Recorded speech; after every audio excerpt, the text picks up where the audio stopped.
What's up, guys? Just before the podcast starts, if you could do us a favor and please hit that subscribe button, drop a like and a comment. It'll really help us as we try to grow this podcast channel. Thank you and hope you enjoy the show. All right, ladies and gentlemen, welcome back to the Athlete and Artist Show. I am the artist Kyle Forge alongside the athlete, professional hockey player Zach Boychuk. Our first return guest of the pod today, he is 4-0, the Ice Wars heavyweight champion. He is 2-0 for Barstool Rough and Rowdy with 2 knockouts. He's got almost 300 penalty minutes in the Federal League in less than 30 games this season. Please welcome Diamond Hands Daniel Amesbury. Welcome back, man. Yeah, happy to be back. Thanks for having me on, guys. How you boys been? Let's go. Yeah, let's go. A couple snaps.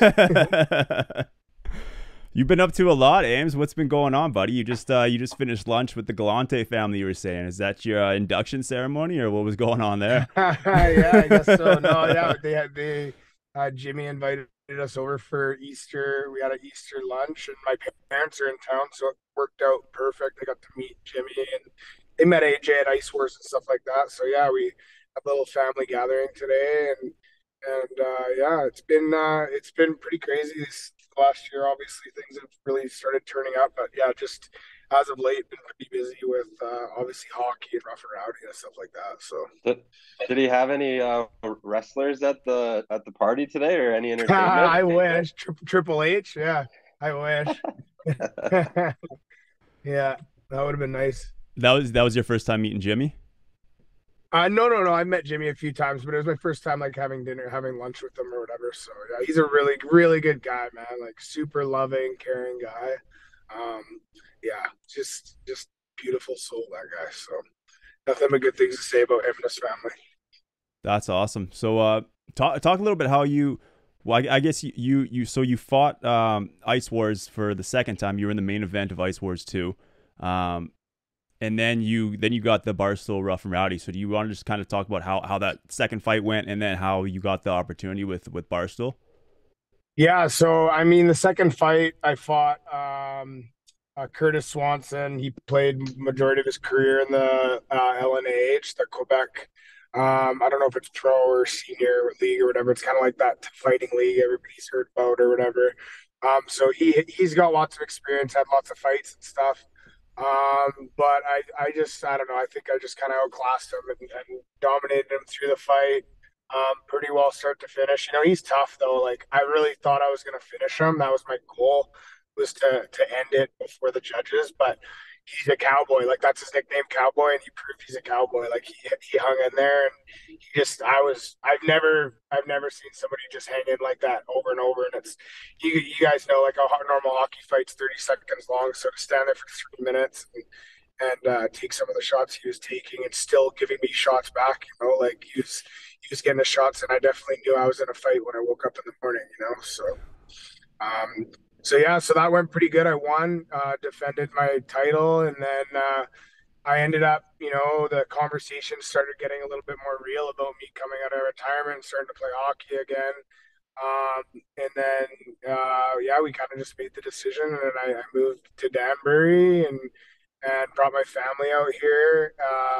AJ's obviously in Danbury too, which was a big part of why I came here. A big part of why I was able to is, you know, he's helping me. You know, he's got his gym. I'm able to train people in his gym and stuff. So got some opportunity here.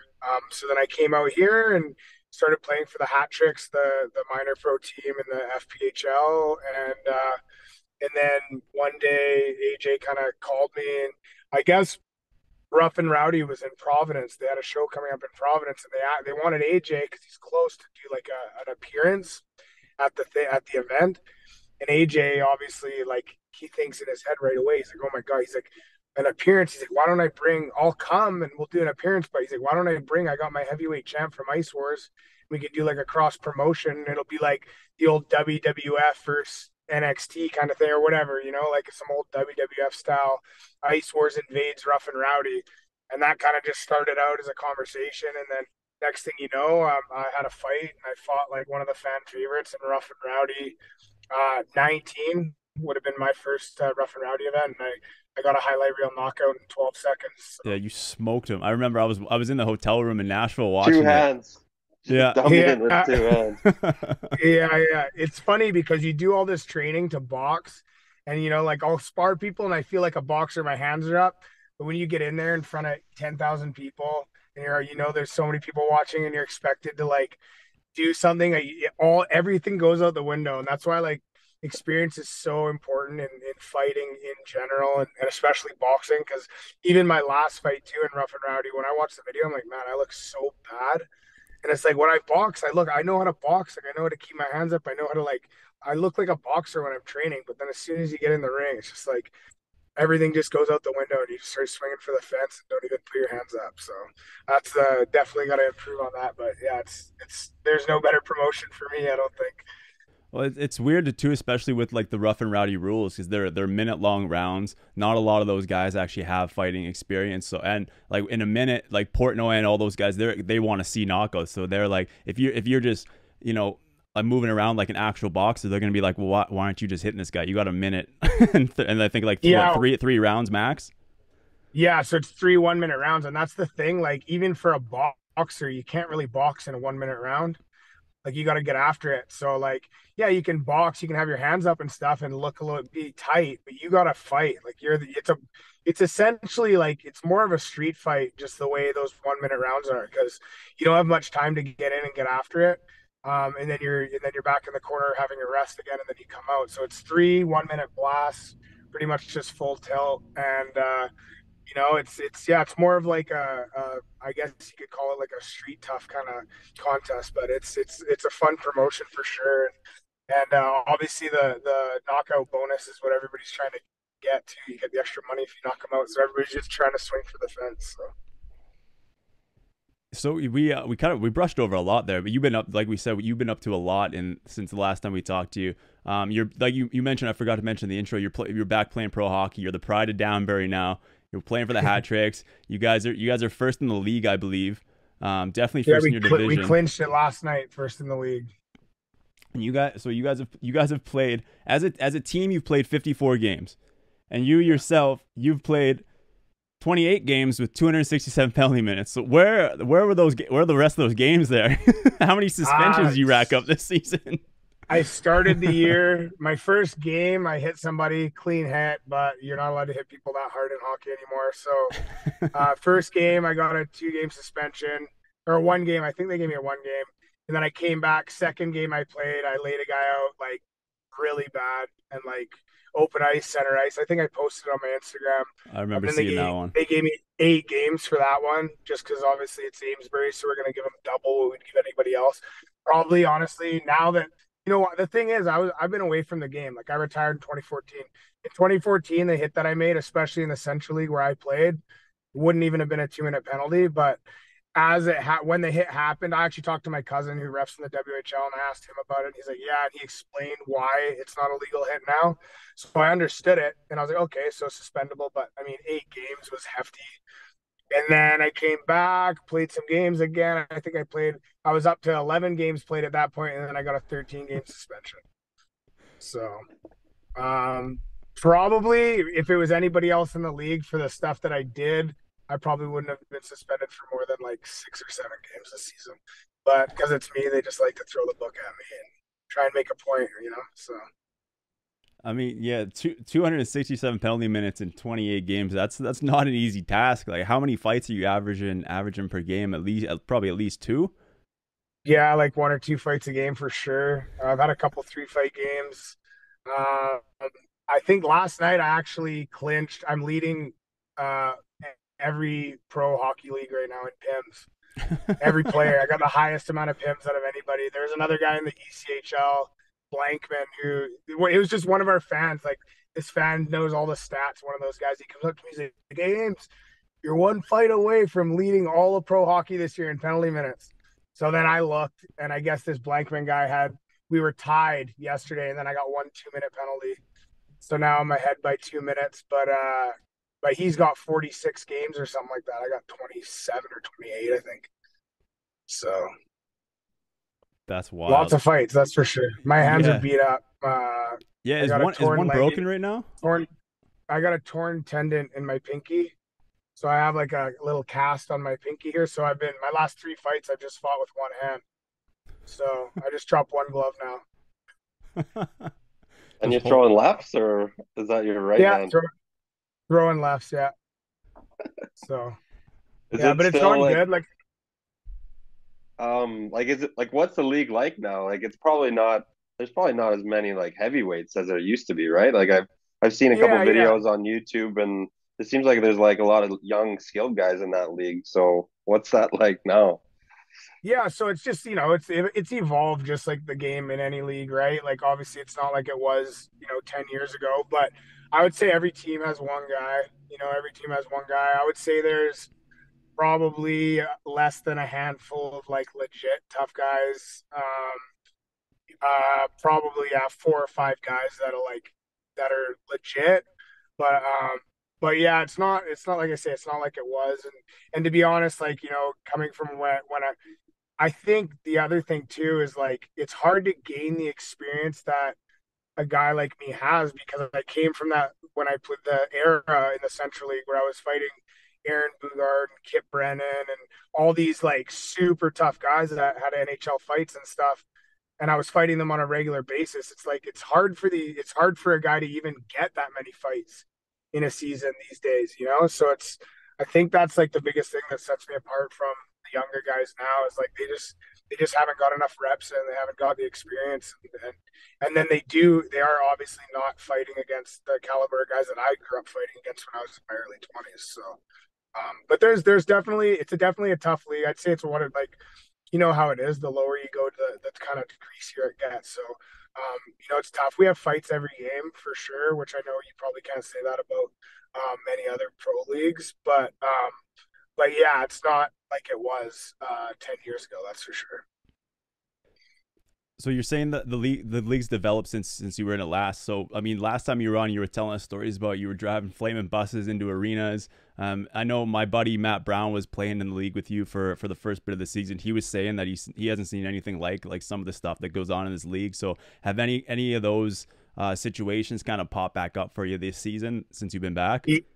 Yeah, oh yeah. There's still stories floating around. I mean, it's a lot better for us in Danbury than most places, but I mean, it's still minor pro, man. You're always still gonna get things that you would rather not have to deal with. But yeah, I know some of the other places to play in the league. There's been some pretty bad horror stories this season. Not even just in our federal league either. Like there's a team in the SP. It actually ended up folding. One of our players came back Vermilion County, so I guess that's Danville, where I actually played in the federal league at the beginning of my pro career in 2011 or whatever it would have been. But yeah, some of the stories I heard from that Vermilion County team were right in alignment with the flaming bus that I had in back then. And it's funny because it's the same city too. So Can you talk about any of them? yeah, it was just I mean, nothing really like specific. I can't really tell you like really anything specifically that was happening. It was just the stuff that was going on. Like I don't know if you've seen it was all over the internet, but the team didn't even show up. So the away team came to the game, they suited up for the game and they got on the ice, and Vermilion County didn't even come out. Like there was nobody in the arena. So like the away team paid for travel, they bussed into town, they got their hotel. They thought the game was happening. They geared up and they went out there and they lined up for opening draw. And the referees and the away team are there. No home team. Nobody showed up. So it's like just stuff like that happening, man. I was just dying. And I guess the owner, there was tons of issues with the owner and stuff like that. So but yeah, so I mean that's just what it is. It's minor hockey. I tell these guys all the time, it's not the NHL by any means, but just to be able to play the game that you love and have an opportunity to make it to the next level. Some of these young guys, like they're getting a chance to play and develop. And, some of these guys I'd say in my league, like a lot of their goals would be to play in the coast. You got some guys that could probably maybe at some point get a sniff in the A. Our goalie goes up to the A all the time for practices. Does like the backup emergency backup. He's done it a few times this year. But yeah, I think most of the guys in our league are more focused on making it to like the coast and the SP and stuff. But it's always good to have the lower level leagues just to develop and stuff. So Are you getting any opportunities to go up to the coast or the A? 'Cause I know I talked to you a little bit ago, and you said you were talking to some people maybe getting a chance to go up there. Yeah, I had a few teams call me this year. Actually, while I was suspended, I had a couple teams trying to bring me in. But like I said, I have it really good here in Danbury. Obviously, I have my family and stuff too. It makes it a little harder to bounce around. I talked to Kansas City. They wanted to bring me in, and then they're going to send me to Coachella's camp in the A for this next upcoming season. So I don't know what I'm going to do. I don't know if it's in alignment with what my true goals are right now. Because at the end of the day, I'm really focused on manifesting my boxing thing, and that's kind of my goal. That's what I'm really focused on it. And being here with AJ while all this stuff's kind of developing, I train it. Like hockey is essentially my mechanism to train boxing every day. So it's like, being here in Danbury, it's like really great for me because I'm training, I'm in the boxing gym every day. I'm getting paid to play hockey. My rent's taken care of. I got my family here. I'm starting to build a clientele for training guys and stuff like that. So um, I could see myself even just sticking around and playing again here next year unless a really good opportunity came up and I couldn't say no, I guess. Does AJ have ownership in that team, in the Hat Tricks team at all, or is he No, just kind of AJ is not affiliated? involved. No, Okay, he's not involved at all. Yeah, it'd be great if he was. I always poke him. I'm like, hey, you gonna buy the team or what? that would be wild. Oh yeah, I know. Be setting up a second documentary. You'd be the Oh headliner. yeah, You'd be right on yeah. the cover of it too. I'd play till I'm 40. All right, guys, I got to talk to you about Endax. Endax is a Canadian crypto trading platform where you can buy, sell, and stake crypto instantly at endax.io. It's safe, no nonsense, just crypto, and you can get $15 on your first $100 deposit when you use the promo code AthleteArtist when you sign up at ndax.io. If you're into staking, I don't think it's ever been easier. All you got to do is choose an eligible coin like Ethereum, my personal favorite. Then choose the amount that you want to stake, the length that you want to stake it for, and then sit back and watch your rewards. You can claim your earnings either daily or weekly. So again, get $15 in your first $100 deposit using the promo code AthleteArtist at ndax.io. So going from you start playing hockey again, and then you get this Barstool opportunity. You smash them like we said. Bobby Lang pussies out of the second fight. You go into the second fight, smash that guy in the second round. So what's coming up for you? Have plans to fight Ice Wars again, or is the next one Rough and Rowdy, or what's your guys' Ne- plan the, kind of moving forward? the next one's gonna be Rough and Rowdy, which is on May 12th. I don't know who I'm fighting yet. I'm hoping it's for a belt. There's two guys potentially that it could be. Bobby Lang obviously is the heavyweight champ. He just lost his light heavyweight title, so some people were confused about that because he lost the last fight, but that was a different weight class, so he still has his heavyweight belt. So either I'm hoping it'll be either Bobby Lang or I can't remember the other guy's name. I think they call him I can't remember his nickname, but he's the super heavyweight champ, and he's about 262, 230 pounds. So he's not too far off. He's a little bigger than me, obviously, but he's not like super crazy. But obviously, I'd rather stick to heavyweight because I get the super heavyweight belt, then I'm opening myself up to fighting guys that are 250, 260, and I don't really want to put on much more weight because I'm pretty comfortable where I'm at. So ideally Bobby Lang is where I want to be for my next fight. So, but nothing's set in stone yet. So I'm kind of just waiting to get the word, and I'm ready for whoever it is. I don't really care. Hopefully, I just hope it's a belt. Where is that fight? Where is the next Rough and Rowdy? We might have Uh, to come down and make a trip. yeah. So I think the next one's gonna be. It's in West Virginia for sure. I want to say Morristown, I believe. If for some reason I remember Morristown, but it's definitely in West Virginia. I think they do a majority of their shows down there. That's kind of where. Actually, Rough and Rowdy, I think it used to be called West Virginia Tough Man before Barstool got involved. So it's kind of like their home base, and then they'll go to other places every once in a while. But the way they have all their sanctioning and stuff set up, I think that's probably why they stick around in those locations. They got a pretty good gig, so And how is their pay scale decent in terms of like giving the fight like paying the fighters what they're worth, or kind of the risk it factor? I guess is. I know you said that there's like a knockout bonus, but like show win purses, like how are those for the guys It is. It and is girls? way better. It is way better pay for. This is the way I see it. Like me and AJ have talked about this too, because he's like, eventually, I'd like to see you go pro boxing, and that's obviously something that I want to do at some point. But the way I see it with Rough and Rowdy, what I'm getting paid my whole thing is I have a family and stuff, so I gotta be smart about this. How much value am I getting out of the hits that I'm taking and the punishment that my body's taking? Like that's kind of the calculation that I'm basing my career off of right now. It's I need to get the most value, whether it's building my character, building my platform, is as value or money in the bank value. So rough and rowdy, I think, is giving me my best value right now as far as fighting per damage that I'm taking. Like there's no pro organization that's gonna do be better for me for sure than that. And yeah, they take care of the guys. Like there's probably got pro boxers in my boxing gym that can't believe what I make in these fights, you know. And it's not like super crazy, but for pro boxing, it's definitely like it's good, and it's not pro, it's technically amateur too, so it's really good. And like, you know, the guys, the belts and stuff like that, uh the guys that are the champions or whatever get paid really well.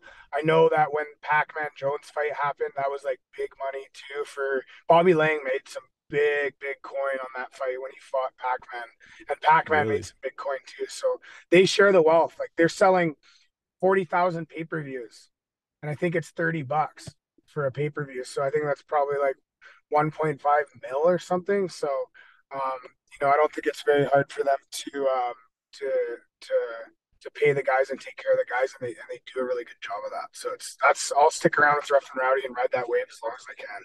And you're allowed to have your own sponsors and stuff too, right?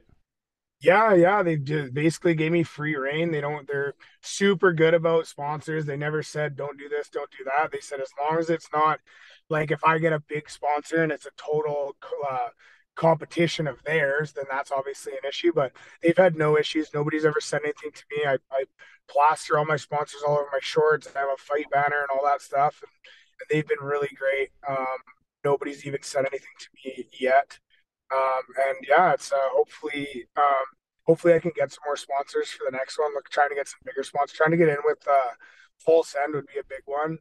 AJ's in touch with them for Happy Dad. So Happy Dad is what I want to get on next, and I think it's really in tune with me because I'm definitely a happy dad. Have you had many interactions with Portnoy and Big Cat and all those guys? I know Whit was at your first fight, right? So he probably the Yeah, hockey connection was good there.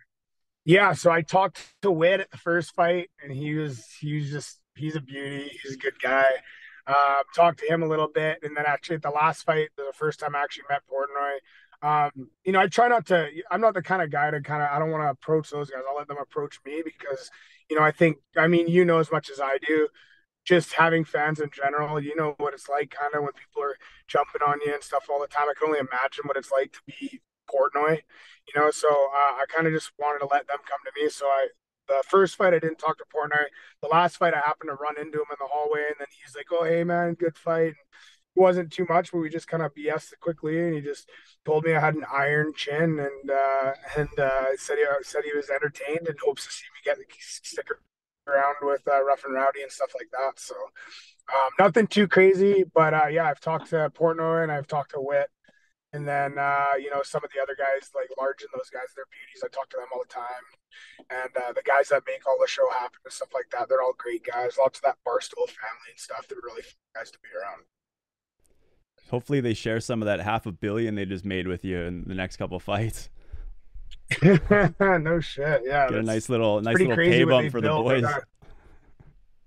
yeah, right. Like I'm just grateful. Like obviously getting a paycheck is great, but like to me, like the biggest thing for me right now is I want to build my platform, and I haven't done a great job on the social media end. I know I can do way better, but I'm really going to try and step up on that side. But I mean, you know, the value in having a following and stuff like that. So that's kind of obviously the paychecks are good, but like just being in Barstool's organization is so good for me to help me build my platform and get people's eyes on me, It's and huge. hopefully create a following that can get me to where I want to be, which is obviously I want to be in one of these, you know, I want to get into some celebrity boxing matches. You know, that would be ideal, right? So Jake Who would Paul, you? you Yeah, got there to you take Jake Paul yeah, down. exactly. Yeah, yeah. So I've had that written on my fridge for a long time. So go. Is that the guy you're going for?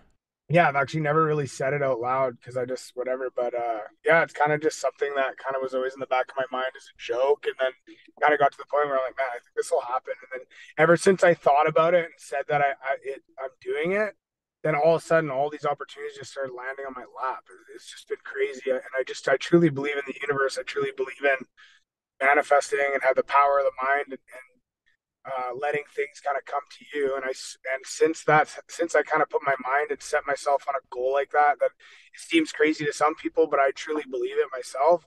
Now all these other opportunities are kind of lining my lap, and the way it's been panning out, it's like, well, I went Ice Wars, now I'm Rough and Rowdy. It's like every step I'm getting closer and closer, and it gets more and more real, which makes me believe it even more, and then it moves faster. So I think that's yeah, that's where I'm heading, and I know I'm going to get there. It's just a matter of time, and how long, if and when it's going to happen is kind of what I'm wondering now. So Is there going to be another Ice Wars event coming up?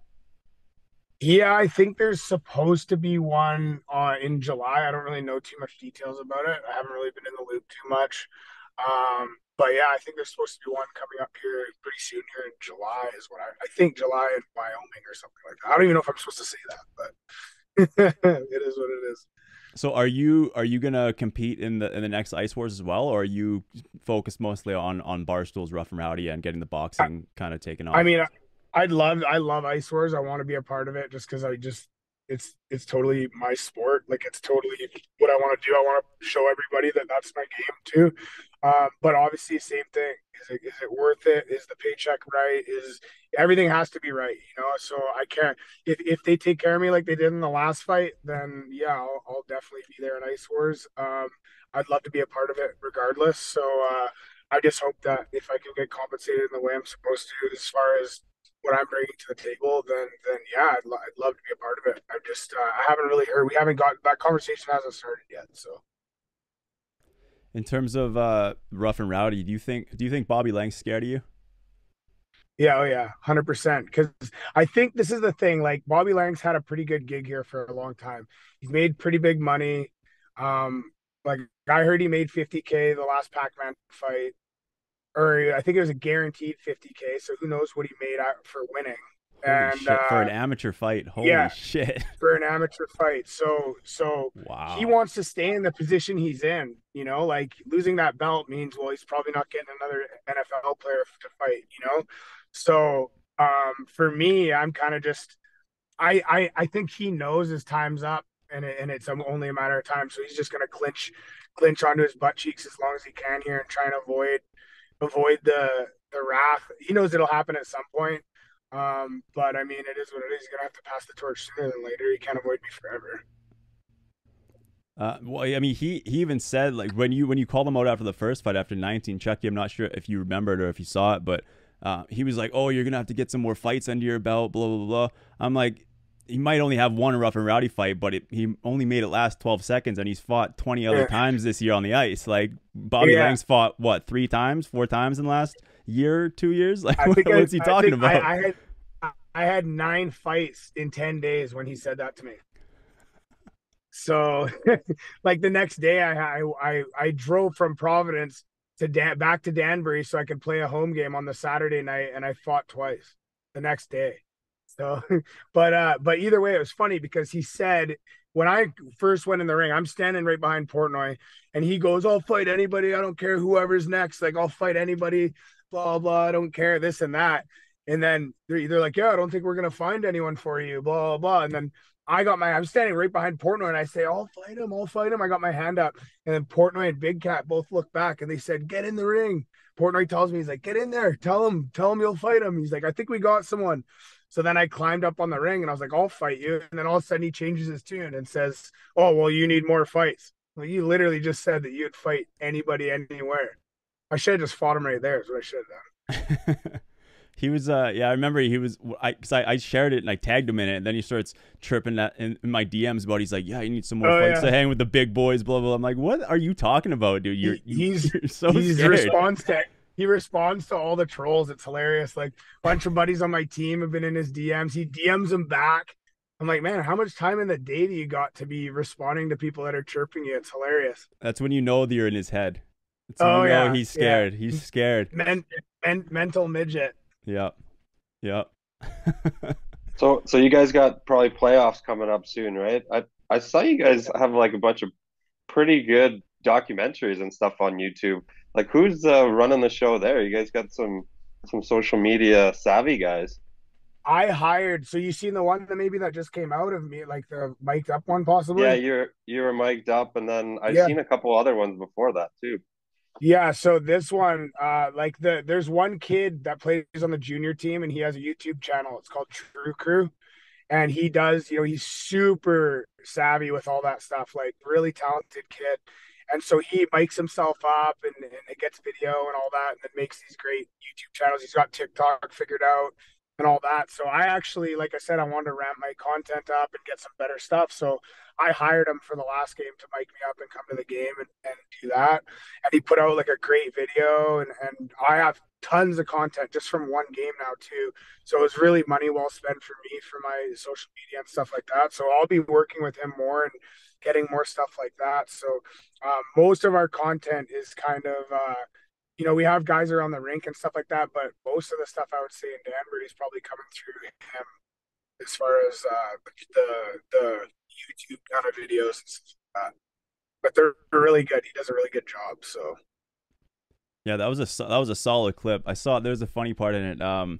When you I think you like stumbled right in front of the bench and the away team, your opponent's team laughed at you. You're like, "What are you laughing at?" They're like, "Nothing." yeah, I went. Well, they knew I was trying to run someone, and then the guy's coming down and like I'm gonna go to hip check him, but I was so like when you hip check, you almost kind of got to be like quick and sneaky about it. But I was like so far from the guy that like he could have seen it coming from a mile away. So I cut over and I started moving over like I was trying to hip check him and missed him. He slipped by me by a mile, so I totally missed him. It was like so bush league, and then their whole bench is laughing. And I look at I said, "What the fuck are you guys laughing at?" And this kid right away goes, "Nothing." So it was a really good clip. Yeah, it was really good. There's a bunch of good ones. There's another one too. I got a breakaway and I fucking missed the net. And then I get back to the bench and I sit down and my buddy's right, Yao goes right beside me. He goes, "Hey, it works better if you hit the net." And I'm I heard like, that one too. ah. And then my coach is right behind me, just dying laughing. So yeah, I think, man, mic'd up, like, well, you know what it's like on the bench and some of the stuff that gets said, but like mic'd up footage is like second to none. It's the best. It's the best to watch, man. It's so funny, especially like guys like you or and like other guys that are chirpy or like have personality. It Yeah. helps grow the game a lot because you get to see a different side of it that the fans really don't get to see. Yeah, and they can actually hear what I'm saying too and stuff. So, and Yeah. it's fun for me. I'm like a WWF character out there. Like I don't have a mean bone in my body as far as like off ice or outside of the game and stuff, but I'm able to turn that switch on when I get out there. And it's like, it's funny for me. I'll like growl at a guy and like try and scare him. And then I come back to the bench and like, you see that? And me and my teammate will be laughing about it. Like, that guy's actually scared of me. This is hilarious. Like, but it's like kind of like I honestly feel like a WWF character when I'm out there. It's hilarious. That's awesome, dude. Chucky, you got anything else?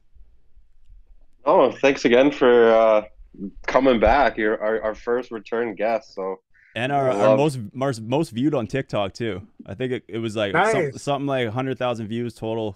Your clips generated or something like that on my sick, TikTok. So awesome. it was dope. Well, yeah, you Ames, if guys. you want to plug your social I medias real quick, and we really appreciate you. Yeah, so I just got on. I'm trying to figure out the TikTok thing. So all my handles on Twitter, Instagram, and TikTok are all the same. It's Ames to Bury. So AMES and then the number two and then BURY. And yeah, just if you want to give me a follow there, I'm trying to put out as much content as I can. I fight every 3 days, it feels like sometimes, but so try and get as much of those up on there, and then I'll try and get some more mic'd up footage and stuff like that. So yeah, no, I appreciate you guys having me on, and it's honored to be the first return guest for you guys too. Awesome. Appreciate you, Ames, and good luck in playoffs. And we're excited to see your fights coming up. Thanks, fellas. Appreciate you guys too. All right. See you boys later.